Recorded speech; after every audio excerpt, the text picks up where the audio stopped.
একদিনে রেকর্ড ৩,০০০-এরও বেশি শনাক্ত, সর্বোচ্চ ৪৫ জনের মৃত্যু। বাসায় অক্সিজেন সহ চিকিৎসা সামগ্রী মজুত না করার পরামর্শ।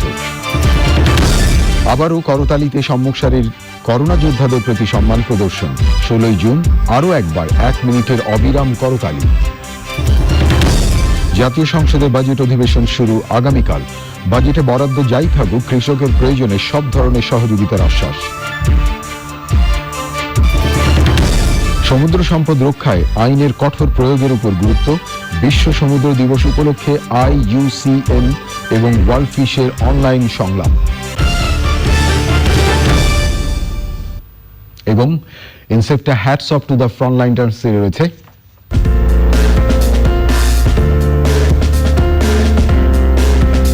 করোনার চিকিৎসায় কাজ করা তরুণ চিকিৎসক খায়রুল ইসলাম সুমনের কথা।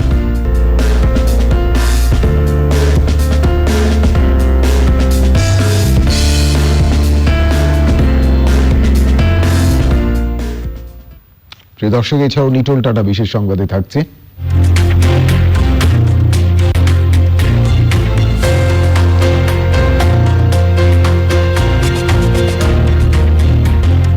করোনার এই সময়ে নারীদের জন্য মানসিক স্বাস্থ্য বিষয়ক পরামর্শের খবর।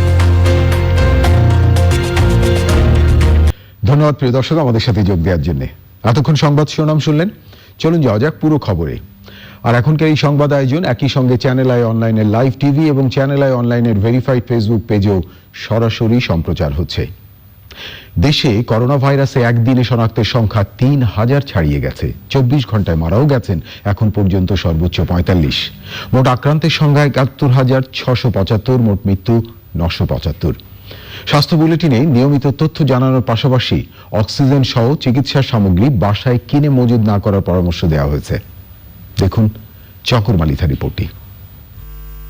করোনা ভাইরাসে আক্রান্ত গুরুতর রোগীদের চিকিৎসায় প্রয়োজনের শীর্ষে অক্সিজেন। কিন্তু অক্সিজেন প্রয়োজন এমন রোগীদের চিকিৎসা হবে হাসপাতালে। তারপরও মুড়িমুড়কির মতো অনেকে অক্সিজেন সিলিন্ডার কিনে বাসায় মজুত করছেন।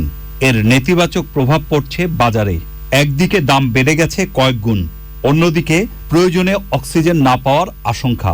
দিনের স্বাস্থ্য বুলেটিনের শুরুতেই তাই এ বিষয়ে সতর্ক করে পরামর্শ দেওয়া হয়েছে। কোভিড-১৯ চিকিৎসায় অক্সিজেন খুবই গুরুত্বপূর্ণ, কিন্তু বর্তমানে পরিলক্ষিত হচ্ছে যে অনেকেই বাসায় অক্সিজেন সিলিন্ডার কিনে রাখছেন কোভিড-১৯ চিকিৎসায় ব্যবহার করার জন্য, যা অনভিপ্রেত বা ঠিক নয়। কারণ অক্সিজেন থেরাপি একটি কারিগরি বিষয়।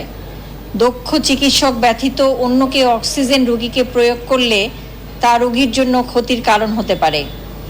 তাছাড়া কোভিড-১৯ চিকিৎসার অনেক ক্ষেত্রে হাই ফ্লো অক্সিজেন দিতে হয়, যা বাসায় দেওয়া সম্ভব নয়। তাই জনসাধারণের নিকট অনুরোধ, আপনারা অযথা বাসায় অক্সিজেন সিলিন্ডার কিনে মজুত করবেন না। জানানো হয় ২৪ ঘন্টায় 4টি হটলাইনে কলের সংখ্যা ১,৬৯,৬৩৭। বুলেটিনে নমুনা সংগ্রহের তথ্য না জানানো হলেও পরীক্ষা হয়েছে এ যাবৎকালের সর্বোচ্চ ১৪,৬৬৪। শনাক্ত হয়েছেন এখন পর্যন্ত সবচেয়ে বেশি ৩,১৭১ জন। পরীক্ষা অনুপাতে শনাক্তের হার অবশ্য অন্য দিনের মতোই ২১.৬২%। তবে একদিনে মারা গেছেন সর্বোচ্চ ৪৫ জন, সুস্থ ৭৭৭। দেশে এখন পর্যন্ত করোনায় আক্রান্তের সংখ্যা ৭১,৬৭৫। চিকিৎসা নিচ্ছেন ৫৫,৩৬৪ জন। মোট সুস্থ ১৫,৩৩৬, মোট মৃত্যু ৯৭৫। কোয়ারেন্টাইনে ৫৬,৬৩৮ এবং আইসোলেশনে ৭,৮৯৩ জন। ২৪ ঘন্টায় যা পরীক্ষা হয়েছে তাতে শনাক্ত হয়েছে ৩,১৭১ জন। ২৪ ঘন্টায় মৃত্যুবরণ করেছেন ৪৫ জন এবং এ পর্যন্ত ৯৭৫ জন। ব্যক্তি এবং প্রাতিষ্ঠানিক পর্যায়ে করোনা মোকাবেলায় স্বাস্থ্য অধিদপ্তরের দিক নির্দেশনা অনুসরণ করার আহ্বান জানানো হয় বুলেটিনে। চকর মালিথা, চ্যানেল আই, ঢাকা।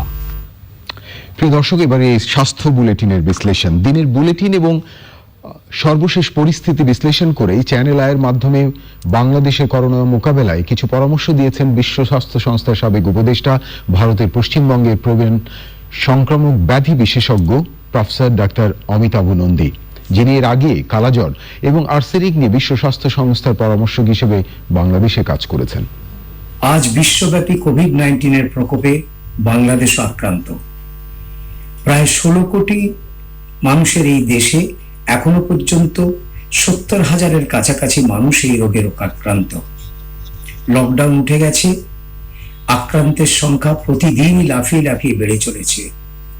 এই ক্রমবর্ধমান সংক্রমণের পেছনে সাধারণত যে কটি কারণের কথা আমরা ভাবি সেগুলি হলো: 1, উপসর্গহীন সংক্রমণ ও তার প্রসারের অস্তিত্বকে গুরুত্ব সহকারে চিহ্নিত না করতে পারা, শত্রু ভাইরাসকে যথাযথ গুরুত্ব না দেওয়া, ছোট করে দেখা এবং বিদ্রূপ করা।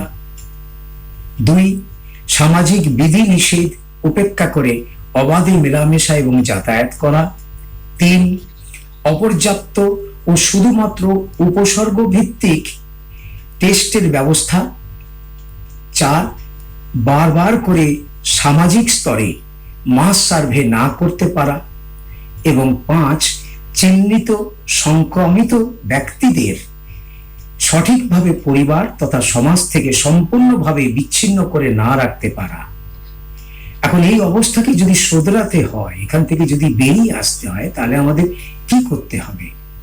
1, কোভিড কন্ট্রোলের কাজে সম্পূর্ণ পুরো সমাজকে তার যথাযথ অংশীদারিত্ব ও দায়িত্বের কথা বুঝিয়ে দিতে হবে। তাদের কাছে এবং পাশে নিয়ে চলতে হবে, তাদের ছেড়ে বাইরে রেখে নয়। 2, চিহ্নিত রোগীদের হসপিটালাইজ ট্রিটমেন্ট করতে হবে। 3, উপসর্গহীন সংক্রমণকে গুরুত্ব সহকারে ধরতে চেষ্টা করা এবং তার বিরুদ্ধে যথাযথ ব্যবস্থা নেওয়া। এবং পরিশেষে আরটিপিসিআর এর পাশাপাশি অ্যান্টিবডি ও অ্যান্টিজেন ভিত্তিক র্যাপিড টেস্টের মাধ্যমে সামাজিক স্তরে কমিউনিটি সার্ভে ও রেগুলার মনিটরিং করে চলা। কথা বলছিলেন পশ্চিমবঙ্গের ডাক্তার অমিতাভ নন্দী। আজ রাত 12টার পর থেকে ঢাকা উত্তর সিটি কর্পোরেশনের পূর্ব রাজাবাজার এলাকা লকডাউন করা হবে। জনসংখ্যার অনুপাতে কোভিড-19 রোগীর সংখ্যা বেশি হয় এই সিদ্ধান্ত নেওয়া হয়েছে। সব ধরনের প্রস্তুতি আছে জানিয়ে কঠোর ও সুষ্ঠুভাবে এই সিদ্ধান্ত বাস্তবায়ন হবে বলে জানিয়েছেন এলাকার কাউন্সিলররা। বাকিটা জানাচ্ছেন সামিয়া রহমান প্রিমা। করোনা ভাইরাসের সংক্রমণ বিবেচনায় বিভিন্ন এলাকাকে লাল, হলুদ ও সবুজ এলাকায় ভাগ করে লকডাউনের সিদ্ধান্ত নেয় সরকার। এরই ধারাবাহিকতায় প্রথমেই উত্তর সিটি কর্পোরেশনের পূর্ব রাজাবাজার এলাকাকে লাল এলাকা ঘোষণা করা হয়েছে। পূর্ব রাজাবাজার এলাকায় 50,000 মানুষের বসবাস। এই এলাকায় 8টি প্রবেশপথ বন্ধ করে জরুরি কাজে শুধুমাত্র আইবিএ হোস্টেলের পাশের রাস্তাটি খোলা রাখা হবে। এই সময়ে অসুস্থ রোগীদের জন্য থাকবে টেলিমেডিসিন সেবা এবং কেনাকাটায় থাকছে অনলাইন সুবিধা। তবে লকডাউনের খবরে শেষ বাজারে বের হয়েছেন অনেকেই। আমি আসলে 1 মাসে বাজার করতে বের হয়েছি, কারণ লকডাউনের পরে তো আমি সেটা করতে পারবো না। আর অনলাইনে অনেক সুবিধা আছে অবশ্যই। এটা তো ভালো জিনিস, এটা ভালো জিনিস, সবারই কর্তব্য। চতুর্দিকটা কিছু অনেক কিছুই শোনা যায়, কিন্তু কেউ তো মানে করতে পারে না, পেটের দায়ে কিছু করতে পারে না। 3.5 মাস তো আমরা তো দেখছি সবকিছুই, একবার এটা হচ্ছে একবার ওটা হচ্ছে, আমরা তো সবকিছুতে মেনে নিতে রাজি আছি। লকডাউন যথাযথ পালনে এলাকাবাসীকে আহ্বান জানিয়েছেন স্থানীয় councillor. Food support, treatment support, আমাদের আইসোলেশন সেন্টার, আমাদের নমুনা সংগ্রহ সেন্টার সব আমাদের কমপ্লিট। কর্মহীনদের তালিকা আপনার 1200-র মতো এই শুধু পূর্ব রাজাবাজারটার মধ্যে। তারপরে আমি আরো 1200 ধরছি যারা ওই যে মধ্যবিত্ত শ্রেণীটা, যারা মানুষের কাছে হাত পাততে পারে না, তারা হটলাইনে ফোন দেয়, তাদের ধরছি 1200। 3000 লোকের অ্যারেঞ্জমেন্ট করে রাখছি যাতে ফুডের কোনো সমস্যা নাই। এলাকার নাজনীন স্কুল অ্যান্ড কলেজে নমুনা সংগ্রহের বুথ রয়েছে। এই সময়ের মধ্যে কোনো লক্ষণ বা স্বাস্থ্যগত কোনো সমস্যা হলে সেখানে যোগাযোগ করতে বলা হয়েছে। Samia Rahman Prima, channel I, Dhaka. দেশে সরকারিভাবে 8 বিভাগের 64টি জেলায় মেডিকেল কলেজ হাসপাতাল এবং সদর হাসপাতাল মিলিয়ে 181টি আইসিইউ ছিল। বর্তমানে করোনা সংক্রমণের পর কোভিড-19 চিকিৎসায় নির্দিষ্ট হাসপাতালগুলোতে আইসিইউ সুবিধা বেড়ে দাঁড়িয়েছে 399টি। তবে উন্নত দেশের অভিজ্ঞতায় আইসিইউর বিকল্প high flow oxygen nasal cannula therapy করোনার সফল চিকিৎসা হতে পারে বলে মনে করছেন বিশেষজ্ঞরা। দেখুন জান্নাতুল বাকিয়া কেকার রিপোর্ট। বয়স 40-এর উপরে যাদের হৃদরোগ, উচ্চ রক্তচাপ এবং কিডনি বা ক্যান্সারের মতো রোগ জটিলতা রয়েছে, সাথে করোনার উপসর্গ জোরালো তাদের ক্ষেত্রে হাসপাতালে ভর্তি, অক্সিজেন সাপোর্ট, এমনকি আইসিইউ সাপোর্ট লাগতে পারে বলছেন চিকিৎসকরা। জ্বর আপনার কমছে না, জ্বর সবসময় আপনার নিয়মিত জ্বর 38 ডিগ্রি সেলসিয়াসের বেশি থাকছে, তখন আপনার ঘরে বসে না থেকে সঙ্গে সঙ্গে হাসপাতালে ভর্তি হন। আমি বারবার বলছি, সরকারি হাসপাতালগুলোতে অক্সিজেনের কোনো স্বল্পতা নাই। তবে দেশে আইসিইউর দারুণ সংকট রয়েছে।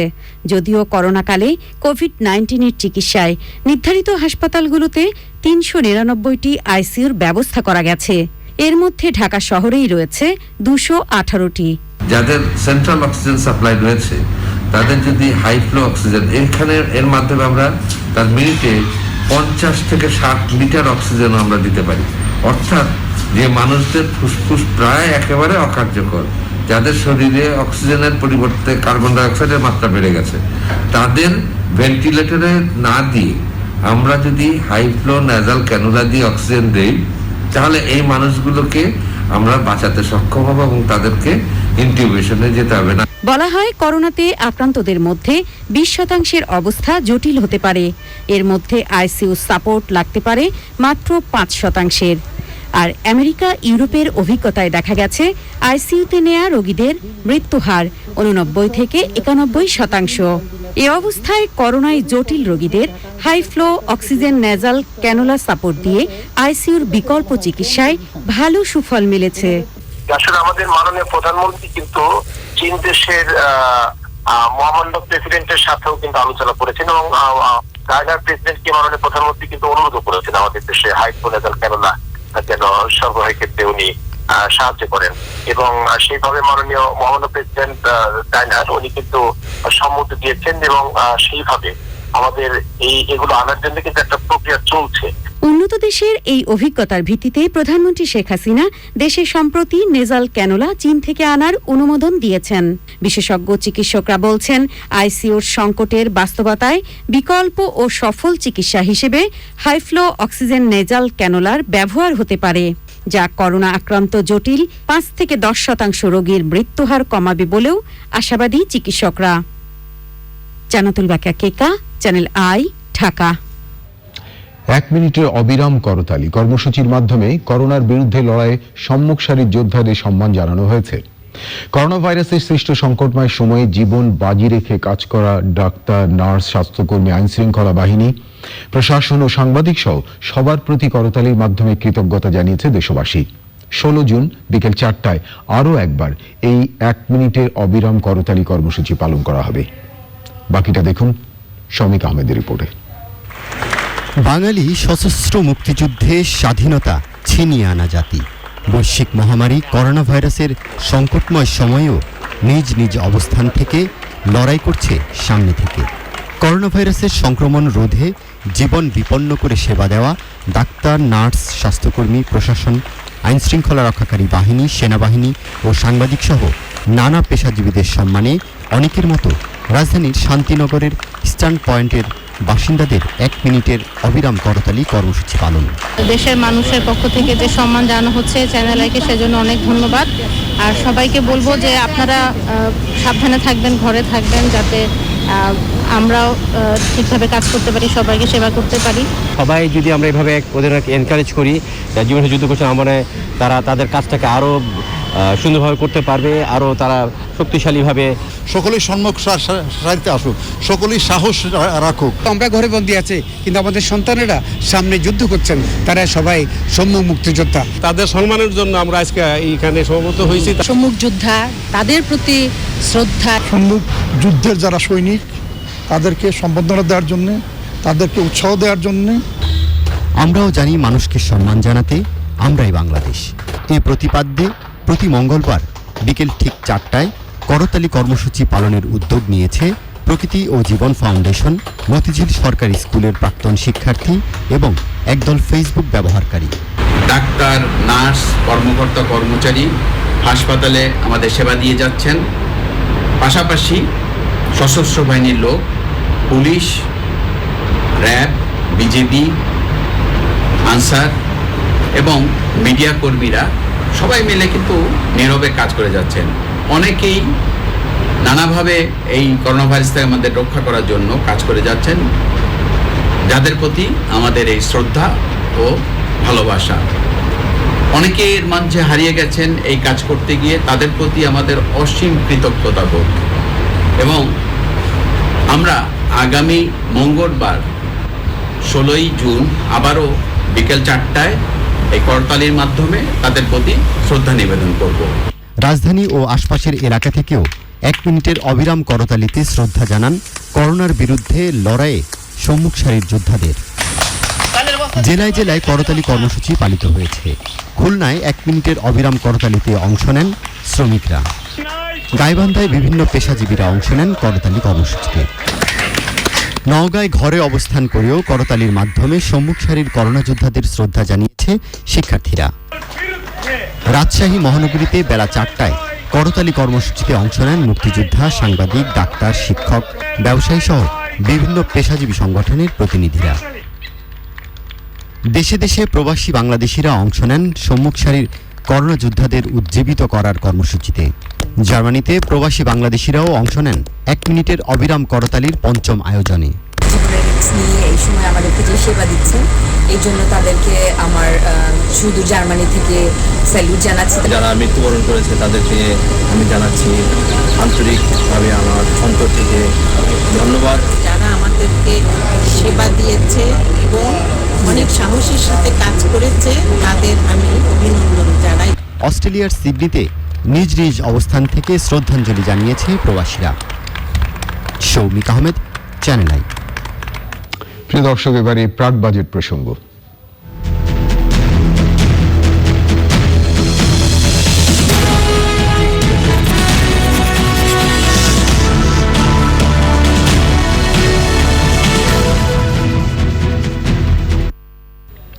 একাদশ জাতীয় সংসদের 8ম এবং বাজেট অধিবেশন শুরু হচ্ছে আগামীকাল। করোনা ভাইরাসের কারণে এবারের অধিবেশন হতে যাচ্ছে বাজেট অধিবেশনের ইতিহাসে সবচেয়ে সংক্ষিপ্ত। শুধু কোরাম পূরণ হয় এমন সংখ্যক সংসদ সদস্যকে উপস্থিত থাকতে অনুরোধ জানানো হয়েছে। যারা উপস্থিত থাকছেন প্রত্যেকেই করোনা পরীক্ষা করতে হচ্ছে। দেখুন নীলাদ্রি শেখরের রিপোর্ট। করোনা ভাইরাস সংক্রমণের ভয়াবহতার কারণে অধিবেশন আয়োজনে বিশেষ ব্যবস্থা নিতে হয়েছে জাতীয় সংসদকে। বাজেট অধিবেশন ঘিরে সংসদে থাকে উৎসব মুখরতা ও বর্ণিল আয়োজন। করোনা পরিস্থিতিতে এবার বাজেটের উপর আলোচনা হতে পারে সর্বোচ্চ 10 থেকে 15 ঘন্টা, কর্মদিবসও কমিয়ে হবে 10 থেকে 12 দিন। বাজেটের উপর আলোচনা ছাড়া আর কোনো আলোচনা থাকছে না এবারের অধিবেশনে। আমাদের সংসদের অত্যাবশ্যকীয় কর্মকর্তা কর্মচারী যাদের প্রয়োজন আছে সংসদ কার্যে, তাদেরকে আমরা ইতিমধ্যে করোনা পরীক্ষা সম্পন্ন করেছি এবং আমরা প্রতিদিন 80 থেকে 90 জন মাননীয় সংসদ সদস্য যাতে উপস্থিত হয় আমরা সেইভাবে ভাগ করে নিয়ে আমরা মাননীয় সংসদ সদস্যদের আমন্ত্রণ জানাবো এবং 30শে জুন বাজেট পাস হবে এবং এই বাজেটের উপরে যারা আলোচনা করবেন আমরা আগে থেকে তাদেরকে জানিয়ে দেব এবং আমাদের সামাজিক দূরত্ব বজায় রেখে আমরা এই অধিবেশন পরিচালনা করব। অধিবেশনে শুধু তুলনামূলক নবীন সংসদ সদস্যরাই অংশ নেবেন, তাদেরও পূর্ণাঙ্গ স্বাস্থ্যবিধি মানতে হবে। বিগত বছরের ন্যায় হয়তো সবাই একসাথে বসবেন না। বৈশ্বিক মহামারীর কারণে করোনা ভাইরাসের জন্য স্বাস্থ্যবিধি মেনে সামাজিক দূরত্ব বজায় রেখে উপস্থিত সকলে অংশগ্রহণ করবেন। আমি আশা করি সবাই এই অধিবেশনকে অংশগ্রহণমূলক ও প্রাণবন্ত করে তুলবে। অধিবেশনে দর্শনার্থী এবং সাংবাদিকদের প্রবেশ নিরুৎসাহিত করা হয়েছে। সাংবিধানিক বাধ্যবাধকতার কারণে 18 এপ্রিল সংসদ অধিবেশন বসেছিল, যা ছিল সংসদের ইতিহাসে ক্ষুদ্রতম অধিবেশন। Niladri Shekhar, channel I, Dhaka. করোনাকালে আবারও প্রমাণ হলো অর্থনীতির প্রাণভোমরা কৃষি এবং সত্যিকারে বীর হলো কৃষক। তবে কৃষককে সুরক্ষা দিতে উৎপাদিত পণ্যের বাজারজাত করে করোনায় কিছুটা হলেও ক্ষতি পুষিয়ে নিতে নীতি নির্ধারণী পর্যায়ে সমন্বয়হীনতার সংকট এখন প্রকট। কৃষিমন্ত্রী আশ্বস্ত করেছেন, বাজেটে বরাদ্দ যাই থাকুক বছরে যে কোনো সময় কৃষকের প্রয়োজন সব ধরনের সহযোগিতা মিলবে। প্রাণী সম্পদ মন্ত্রী চাওয়া অর্থমন্ত্রী যেন এই খাতটিকে গৌণ করে দেখার প্রবণতা থেকে বেরিয়ে আসেন। রিজভী নওয়াজের রিপোর্ট। করোনা স্থবির জীবনযাপন, অর্থনীতির চাকাও যেন চলছে ধীরলয়ে। রপ্তানি আয়ে আগে থেকেই নেতিবাচক অবস্থা, তার উপর করোনার দীর্ঘ ছায়া। মধ্যপ্রাচ্য সহ বিভিন্ন দেশে কাজ হারানো প্রায় 15 লাখ প্রবাসী যদি শেষ পর্যন্ত দেশে ফিরে আসে তবে অর্থনীতির জন্য তা হবে বড় হতাশার। এমন নির্ঘাত সময়ে গোটা অর্থনীতিকে এককভাবে টেনে নিয়ে যাচ্ছে কৃষি। বোরোর বাম্পার ফলন, মাছ, মাংস, ডিম, দুধ, শাকসবজি, তরকারি সহ কৃষির উপখাতগুলো দারুণভাবে সরবরাহ ব্যবস্থাকে বাঁচিয়ে রেখেছে। প্রধানমন্ত্রী শেখ হাসিনা একাধিকবার কৃষকের প্রতি কৃতজ্ঞতা প্রকাশ করেছেন, আশ্বস্ত করেছেন বরাদ্দ নিয়ে কোনো সমস্যা হবে না। ভালো কৃষির ফল পাওয়ার দরুন এবার কিন্তু ভালো একটা আমরা উতরে আসতে পেরেছি এই দুর্যোগের সময়। যদি আমাদের ফসল মারা যেত তাহলে আমরা কিন্তু ডাবল হ্যাজার্ডে পড়ে যেতাম। সেটা আল্লাহ আমাদেরকে দিয়েছে, আমাদের জনগণ কষ্ট করে করেছে। এবং আগেই বীজ সাপ্লায়ারদের সঙ্গে বিদেশে অ্যাডভান্স অর্ডার দিয়ে রাখতে হবে, যাতে করে আমরা আগামী ফসলে বীজ এবং সার এই দুইটা কোনো অভাবে না ভুগি। আমরা মাননীয় প্রধানমন্ত্রী সরকার প্রধান এই সম্বন্ধে সম্পূর্ণ সচেতন, আমি যেটুকু বুঝতে পেরেছি। কৃষিমন্ত্রীও বললেন, উন্নয়ন বাবদ কৃষি মন্ত্রণালয়কে প্রায় 2000 কোটি টাকা বেশি দেওয়া হয়েছে। এখানেই শেষ না, শিগগিরই যান্ত্রিকীকরণে 3000 কোটি টাকার প্রকল্প পাশ হচ্ছে একনেকে। প্রথম থেকেই সরকার কৃষিকে গুরুত্ব দিয়ে সর্বোচ্চ বরাদ্দ দিয়ে আসছিল এবং সেই ধারা কিন্তু এই 10 বছরে কমে নাই, অব্যাহতভাবে চলছে। এই বছরের বাজেটে কৃষিক্ষেত্রে 8% বেশি বরাদ্দ দেওয়া হয়েছে। আরো 2-1টি প্রজেক্ট আমাদেরকে বলা হয়েছে নেওয়ার জন্য, সেই প্রজেক্টগুলো আমরা গ্রহণ করলে এটি আরো বাড়বে। মানে আপনি জানেন যে যদি এদিকের বাজেট অনুমোদন হয়, এই অনুমোদনের দিন পরিকল্পনা মন্ত্রী যে এখানে বলে যে কৃষি এরপরে প্রকল্প আনলে সেগুলো উন্নয়ন প্রকল্পে সম্পৃক্ত করা হবে, বরাদ্দ দেওয়া হবে। কৃষি উন্নয়ন কর্মী শাইখ সিরাজের পরামর্শ, যন্ত্রের সাথে জোর দেওয়া দরকার কৃষি উৎপাদন এবং বিপণনে তথ্য প্রযুক্তির ব্যবহার বাড়ানোর। যান্ত্রিকীকরণ থেকে আমাকে উত্তরণ ঘটাতে হবে এগ্রিকালচার ডিজিটাইজেশন, অর্থাৎ ডিজিটাল এগ্রিকালচারের দিকে যেতে হবে। IoT, internet of things, AI, artificial intelligence, এগুলোকে কৃষির সাথে ব্যবহার না করলে আমি পিছিয়ে যাব। কারণ প্রযুক্তি যেগুলি এসছে চাষবাসে, সেই প্রযুক্তিগুলো গোটাটাই কিন্তু এই ডিজিটাল প্রযুক্তিকে, ডিজিটাল ডিভাইসকে নিয়ে প্রযুক্তিগুলো এসছে। কোভিড-19 কালীন সময়ে অনেক তরুণ প্রজন্ম বেকার হয়ে যাচ্ছে। তাদের এই মেধা, তাদের এই শিক্ষা দীক্ষাগুলোকে আমরা এগ্রিকালচার এখানে নিযুক্ত করতে পারি। যুক্ত করলে আমার এগ্রিকালচার নতুন একটা ফোর্থ রেভলিউশন, ইন্ডাস্ট্রিয়াল রেভলিউশন যেটা আমরা বলি, সেটা হওয়ার একটা সম্ভাবনা আছে। বাজেটের ভেতরে এই বিষয়গুলো সুনির্দিষ্ট হলে আসা দরকার বলে আমি মনে করি। উন্নয়ন বাজেটে বরাদ্দ নিয়ে হতাশা আছে প্রাণী সম্পদ মন্ত্রীর। করোনা এবং আমপানে ভয়াবহ ক্ষতির মুখোমুখি হয়েছি আমরা। সে কারণে আমিষ জাতীয় পুষ্টি এবং খাবারের চাহিদা মেটাতে হলেও এই খাতকে যদি স্বাবলম্বী করা না হয়, তাহলে সেটা কিন্তু আমাদের জন্য বড় ধরনের একটি চ্যালেঞ্জ আকারে দাঁড়াবে। এজন্য আমি আশা করছি যে এই খাতকে গৌণ না ভেবে অনেক খাতের চেয়ে এই খাতকে প্রাধান্য দিতে হবে। চলতি অর্থ বছরে প্রাণী সম্পদ মন্ত্রণালয়কে উন্নয়ন বাবদ দেওয়া হয়েছিল 1635 কোটি টাকা। আগামী বাজেটে দেওয়া হয়েছে 1611 কোটি টাকা। অথচ দুধ বাদে মাছ, মাংস, ডিম সহ প্রাণীজ আমিষে স্বয়ংসম্পূর্ণ হওয়ার পথে বাংলাদেশ। রিজভিনা ওয়াজ, চ্যানেল আই, ঢাকা। প্রিয় দর্শক, এবারে অন্যান্য সংবাদ। সমুদ্র সম্পদ রক্ষায় শুধু আলোচনা নয়, আইনের কঠোর প্রয়োগ, যথাযথ ব্যবস্থাপনা এবং পর্যবেক্ষণ প্রয়োজন বলে মনে করেন গবেষক ও বিশেষজ্ঞরা। বিশ্ব সমুদ্র দিবস উপলক্ষে IUCN ও ওয়ার্ল্ড ফিশের যৌথ উদ্যোগে আয়োজিত অনলাইন আলোচনায় বক্তারা বলেন, করোনা পরিস্থিতি থেকে শিক্ষা নিয়ে প্রকৃতি এবং পরিবেশ রক্ষায় সবাইকে উদ্যোগী হতে হবে। আফরোজা হাসির রিপোর্টে বিস্তারিত। সমুদ্র অর্থনীতির এক অপার সম্ভাবনা, কিন্তু এ সম্ভাবনার যথাযথ ব্যবহার নিশ্চিত না করে মানবসৃষ্ট নানা কারণে সমুদ্রের অভ্যন্তরীণ ও সমুদ্র সংলগ্ন এলাকার জীববৈচিত্র্য আজ হুমকির মুখে। তাই উদ্ভাবনী কর্ম উদ্যোগের মাধ্যমে দীর্ঘমেয়াদে সমুদ্র সম্পদ সংরক্ষণ করা প্রয়োজন বলে মনে করছেন গবেষক ও বিশেষজ্ঞরা। সে লক্ষ্যে বিশ্ব সমুদ্র দিবসে এবছরের প্রতিপাদ্য টেকসই সমুদ্রের জন্য উদ্ভাবন।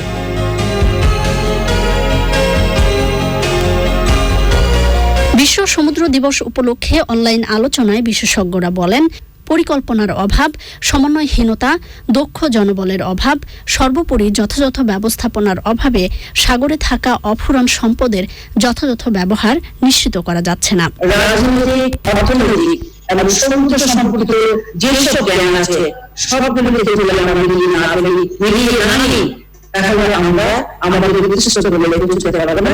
এই কোঅর্ডিনেশনটা, ইন্টারএজেন্সি কোঅর্ডিনেশনটা অত্যন্ত প্রয়োজন এবং অত্যন্ত জরুরি।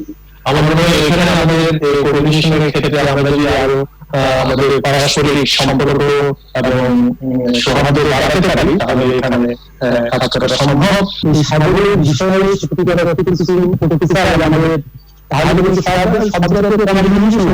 আমাদের দেশজীবী বা আমাদের মানুষ যাদের সহযোগিতা সম্ভব হয় এই বিষয়টা করা দরকার।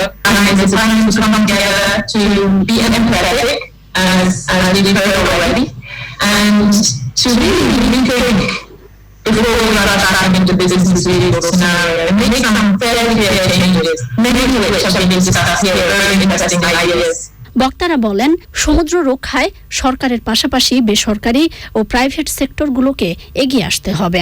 আমাদের থেকে প্রকৃতির প্রতি যে মমতা, সেই মমতাটা আনতে হবে, প্রকৃতি পরিবেশকে ভালো রাখতে হবে। তাহলে কিন্তু আমাদের সবাইকে হাতে হাত মিলাতে হবে এবং সবাইকে কিন্তু বুঝতে হবে যে এই প্রকৃতি আমাকে কি দিচ্ছে এবং এই প্রকৃতির এই যে আশেপাশে যারা আছে, শুধু আমরা কিন্তু গাছ নিয়ে কথা বলি, আমরা পাখি নিয়ে কথা বলি, আমরা ওয়াইল্ড অ্যানিমেল নিয়ে কথা বলি, আমরা নদী নিয়ে কথা বলি, সমুদ্র যে কতটুকু ইম্পর্টেন্ট এটা কিন্তু আমরা খুব বেশি ভালো জানি না। সুতরাং এটাকে কিন্তু খুব বেশি করে প্রচারণার মাধ্যমে সচেতনতা তৈরি করতে হবে। আর সচেতনতার বিকল্প নেই, পাশাপাশি আইনের প্রয়োগ। তো এই জায়গায় আমি বলবো আমাদের সচেতনতা বাড়াতে হবে, ভালোবাসা বাড়াতে হবে এবং আইনের প্রয়োগ করতে হবে। সবকিছু মিলিয়ে একটা প্যাকেজ না তৈরি করলে কিন্তু আবার সেই আইনের মধ্যেই কিন্তু যেটা এই কোভিড-19 যে শিক্ষাটা আমাদের দিয়েছে, এই শিক্ষা থেকে যদি আমার শিক্ষা না হয় তাহলে কিন্তু আবার যাত্রা হবে। সুতরাং এই জায়গাটা মাথায় রাখতে হবে, এটা নিয়ে সবাই কথা বলতে হবে, কাজ করতে হবে, আর তাহলেই আমরা এই রিপোর্টটা পাবো। করোনা পরবর্তী প্রকৃতি ও পরিবেশ রক্ষায় সুপরিকল্পনার উপর গুরুত্ব আরোপ করেন আলোচকরা। আফরোজা হাসি, চ্যানেল আই, ঢাকা। প্রিয় দর্শক, এবারে হ্যাটস অফ টু দ্য ফ্রন্টলাইনার্স।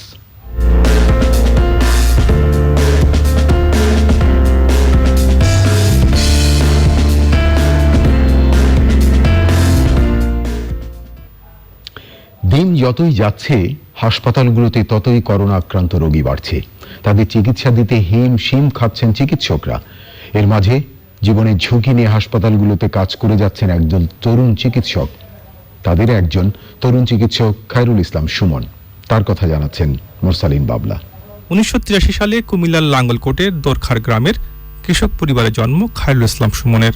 চাচার বাড়িতে থেকে এইচএসসি পাশের পর কুমিল্লা বোর্ডে নবম স্থান পেয়ে এইচএসসি পাশ করেন তিনি।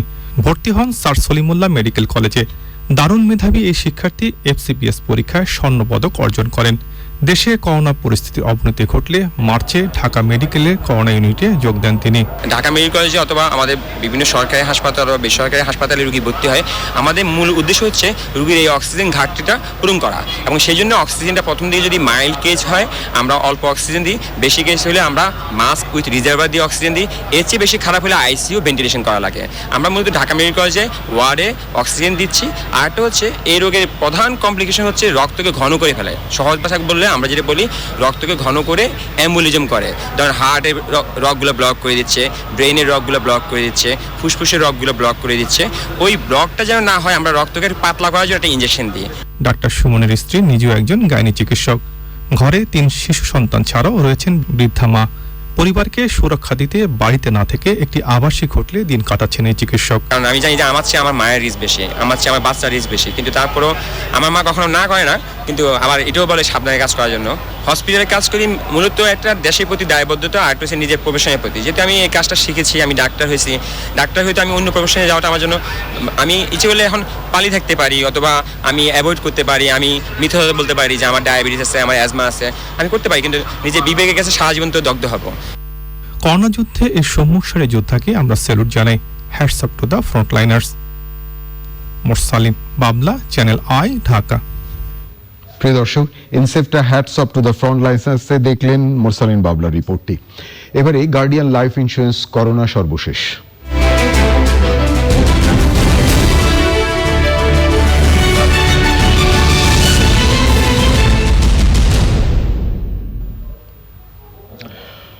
প্রিয় দর্শক, সংবাদে এই পর্যায়ে করোনা ভাইরাস পরিস্থিতির সর্বশেষ আপডেট জানাতে বার্তাকক্ষ থেকে যুক্ত হচ্ছেন সহকর্মী এনামুল কবির রূপম। সরাসরি যাচ্ছি তার কাছে। রূপম, আপনি নিশ্চয়ই আমাকে শুনতে পাচ্ছেন। আজকে করোনা পরিস্থিতির সর্বশেষ আপডেট কি আছে আপনার কাছে যদি জানান।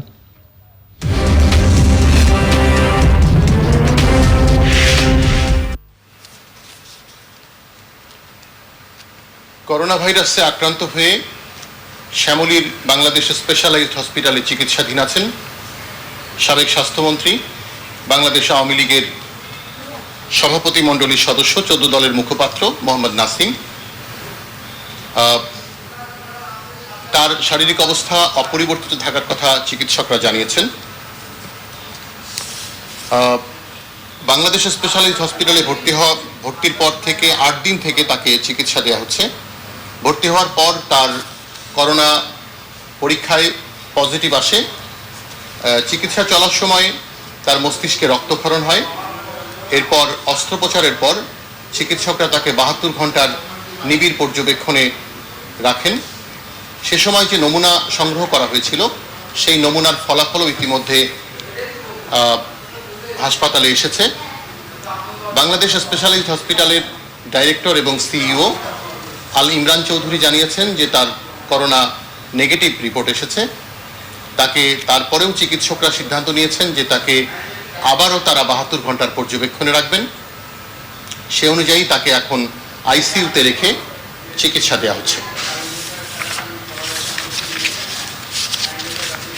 করোনা আক্রান্ত হয়ে সম্মিলিত সামরিক হাসপাতালে আছেন চট্টগ্রাম বিষয়ক মন্ত্রণালয়ের মন্ত্রী বীর বাহাদুর উইশো সিং। তার স্বাস্থ্যের অবস্থা স্থিতিশীল বলে তাকে এখন কেবিনে রেখে চিকিৎসা দেওয়া হচ্ছে। একই হাসপাতালে চিকিৎসা দেওয়া হচ্ছে করোনা আক্রান্ত সিলেটের সাবেক মেয়র বদরুদ্দিন আহমেদ কামরানকে। তাকেও নিবিড় পর্যবেক্ষণ আইসিইউতে রাখা হয়েছে। সর্বশেষ খবর যে তাকে প্লাজমা থেরাপি দেওয়ার প্রস্তুতি চলছে। গণস্বাস্থ্য কেন্দ্রের প্রতিষ্ঠাতা ট্রাস্টি করোনা ভাইরাসে আক্রান্ত ডাক্তার জাফরুল্লাহ চৌধুরীর শারীরিক অবস্থা সংকটাপন্ন বলে জানানো হয়েছে। তার ফুসফুসে সংক্রমণ দেখা দিয়েছে। এই কারণে তার ফুসফুস খুব ভালো কাজ করছে না বলে চিকিৎসকরা জানিয়েছেন এবং সে কারণেই জাফরুল্লাহ চৌধুরীকে অক্সিজেন দেওয়া হচ্ছে এবং সেই সঙ্গে অ্যান্টিবায়োটিক চলছে। পারিবারিক সূত্র বলছে যে তিনি আগের মতো খাবার খেতে পারছেন না। আর তার চিকিৎসকরা জানিয়েছেন যে পুরোপুরি ঝুঁকিমুক্ত নন ডাক্তার জাফরুল্লাহ চৌধুরী। করোনা ভাইরাসের চিকিৎসায় চীনের উদ্ভাবিত ভ্যাকসিন, এই ভ্যাকসিনের 3rd ফেজের ট্রায়াল হবে আগামী জুলাইয়ে। আর সেই ট্রায়ালে বাংলাদেশ সম্পৃক্ত হবে চীনের সাথে। আজকে চীনের বিশেষজ্ঞ যে দলটি চীন থেকে ঢাকা এসেছে তাদের সাথে বৈঠক হয়েছে স্বাস্থ্য অধিদপ্তরের কর্মকর্তাদের। স্বাস্থ্য অধিদপ্তরের মহাপরিচালক ছাড়াও এই আলোচনায়, এই সভায় ছিলেন জাতীয় করোনা প্রতিরোধে গঠিত যে জাতীয় টাস্কফোর্স তার সদস্যরা এবং সেখানেই তারা সিদ্ধান্ত নিয়েছেন যে চীনা ভ্যাকসিনের 3rd ফেজ ট্রায়াল হবে এবং তাতে বাংলাদেশের চিকিৎসকরাও, বিশেষজ্ঞরাও অংশ নেবেন। এই ছিল বার্তাকক্ষ থেকে সর্বশেষ। রূপম, আপনাকে অনেক ধন্যবাদ বার্তাকক্ষ থেকে সরাসরি যোগ দিয়ে আমাদেরকে করোনা পরিস্থিতির সর্বশেষ আপডেট জানার জন্য। আপনি নিরাপদে থাকবেন। এবারে সামিট আন্তর্জাতিক সংবাদ।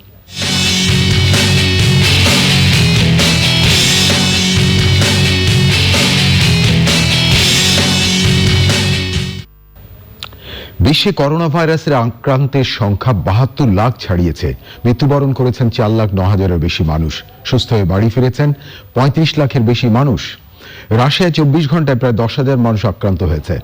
ইম্পেরিয়াল কলেজ লন্ডনের গবেষণা প্রতিবেদনে বলা হয়েছে, লকডাউনের কারণে ৩০ লাখ মানুষ মৃত্যু থেকে রক্ষা পেয়েছে ইউরোপে। বিশ্বব্যাংক বলছে, কোভিড-১৯-এর প্রভাবে বিশ্বের অর্থনীতি গত ১৫০ বছরের মধ্যে সবচেয়ে বেশি ক্ষতিগ্রস্ত হতে যাচ্ছে। এবারে নিটোল টাটা বিশেষ সংবাদ।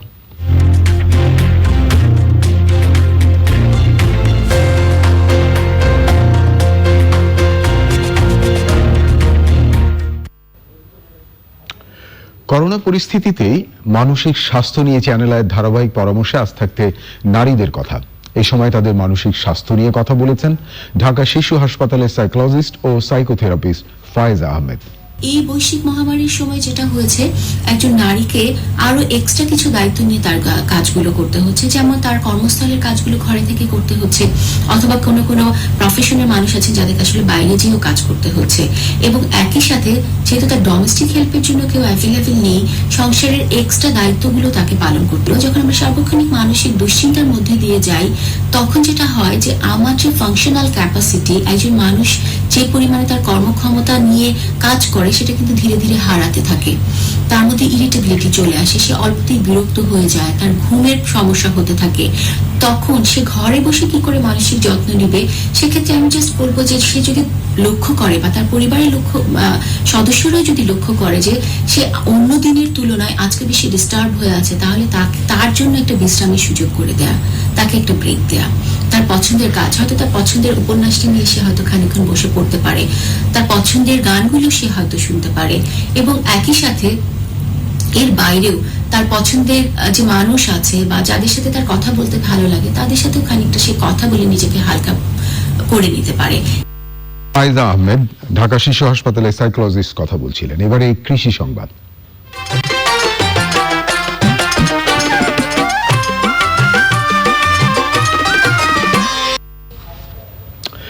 করোনা পরিস্থিতিতে কৃষি উৎপাদন বৃদ্ধির নানামুখী তৎপরতা শুরু হয়েছে রংপুরে। কৃষি জমি সর্বোচ্চ ব্যবহার করতে আঞ্চলিক কৃষি গবেষণা কেন্দ্রের পাশাপাশি কৃষি সম্প্রসারণ অধিদপ্তর ১ লক্ষ কৃষক পরিবারের শাকসবজির বীজ বিতরণ কার্যক্রম চালিয়ে যাচ্ছে। প্রিয় দর্শক, এখন দেখবেন প্রকৃতি সংবাদ।